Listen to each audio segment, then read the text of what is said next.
Hey guys, Dr. Yu here. I hope everybody is doing well. I'm going to go over the assignment for you for this week. Like I said before, we're almost at the end of the semester. We have about 2 weeks left. And for the last 2-3 weeks, we don't have any Bio Beyond. I decided to replace the last Bio Beyond unit with something that's more relevant to our life, something that has real world applications. So I created a very timely assignment, which is about vaccines and the COVID. So this requires you to do some research and do a presentation to kind of, talk about what you have learned. All right. So again, this week we don't have any Bio Beyond, no Bio Beyond. Instead, you are going to look at a handout that I created and then make your oral presentation. Okay. So where can you find the assignment? So go to coursework. Under coursework, go to assignments, reflections on biology. I just decided to put this week and next week's assignments on vaccines in this folder, since basically they're kind of like the reflections, right? So scroll down until you see this week's assignment. So this is a 2-week series. So this week you only need to finish the first part of the assignment. So once you open it, you will see a submission link. Okay. So once you're done, you can click on this link to submit the Loom video link. All right. Now, where can you find the instructions? Open this attached file.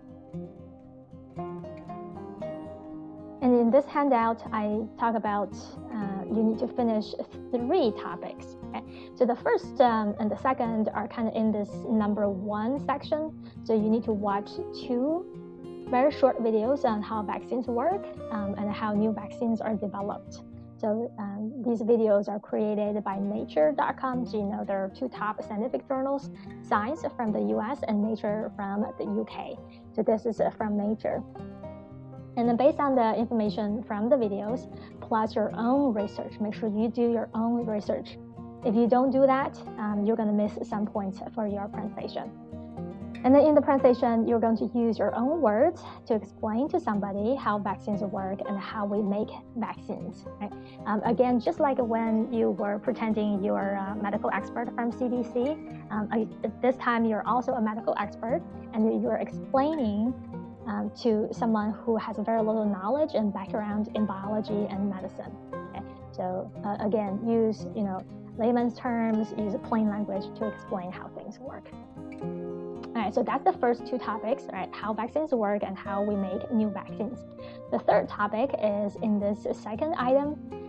In the previous videos, the narrator mentioned how we can achieve herd immunity.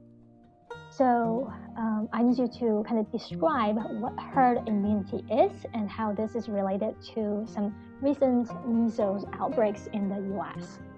So I don't know if you guys remember, but a couple of years back, we have measles outbreaks everywhere, especially in the Disneyland. And that's a pretty kind of disappointing event because U.S. is the wealthiest country in the world with the most developed technologies in field of medicine. So it's kind of really sad to see that we have measles outbreaks in the U.S. So I need you to do a little research on herd immunity and talk about the recent measles outbreaks in the U.S. and what caused those outbreaks. Again, you need to do some research on your own. Okay, I have a typo here, not on your own, but on your own. And then last, you need to talk about whether kids should be vaccinated against measles.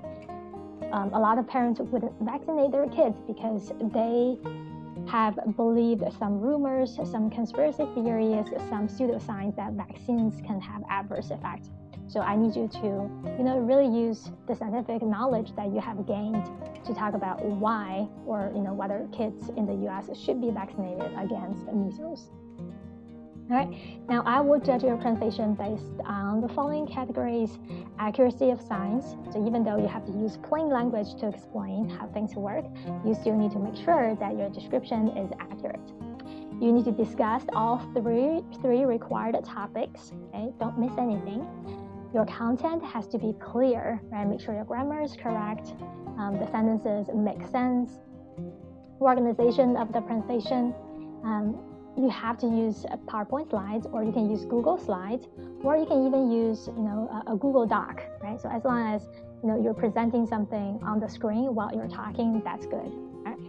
Everything is logic and good flow with the presentation. So you can start by asking the question, right? The topic that I put in this file, and then you are going to be the medical expert who answers the question. I will also look at your presenting skills. So you can't just read the text from slides. You have to, again, be a medical expert. You should have the knowledge already in your head, and then you're just answering the questions. So you don't have to just read from the slides. And then you have to speak, explain everything very clearly. Next one is visual aids in the presentation. I encourage you to include some images, some cartoons, something that people can look at to help them understand how things work. Okay. Last two, make sure you cite at least three reliable resources. Okay, so you probably noticed that I highlighted this part. The sources and the information, they have to be reliable. You can't just find a random website and put the information there. You can use the library service to find some reliable journal articles, websites to help you prepare the presentation, or you can use government agency websites. Usually the government websites have the update information, the accurate information. The presentation can be between 7 to 10 minutes long, but if you have a lot of material you want to go through because you're very excited about the topic, you're very interested in the topic, you want to talk about it a little bit in detail, you can go over 10 minutes, but up to 5 minutes. So you can present up to 15 minutes. All right. Okay, I hope this explains everything. If you have any questions, please do not hesitate to contact me. All right, good luck.